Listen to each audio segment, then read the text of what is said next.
Lord. Good morning. ఈ దిన దేవుని వాగ్దానం యెషయా గ్రంథము 38వ అధ్యాయము 5వ వచనము. నీవు కన్నీళ్లు విడిచుట చూచితిని. ఆమేన్.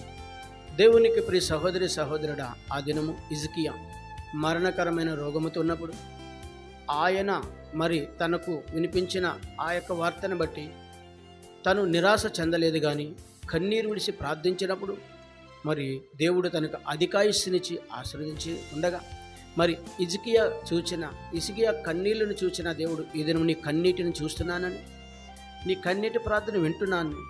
నువ్వు ఎటువంటి వ్యాధి కలిగి ఉన్నను, ఎటువంటి మరణకరమైన రోగము కలిగి ఉన్నను, దేవుడు నిన్ను విడిపించి స్వస్థపరిచి నడిపిస్తానని, ఎటువంటి బంధకాలలో ఉన్న నిన్ను విడిపిస్తానని నీవు కన్నీటిని కలిగి కన్నీటి ప్రార్థన చేయగలిగితే దేవుని సంధిలో నిన్ను దీవించి ఆశీర్వదిస్తానని ప్రభుయేసుక్రీస్తు వారి వాగ్దానం ద్వారా నీతో మాట్లాడతాను. ఆమేన్. ప్రార్థన చేద్దాం.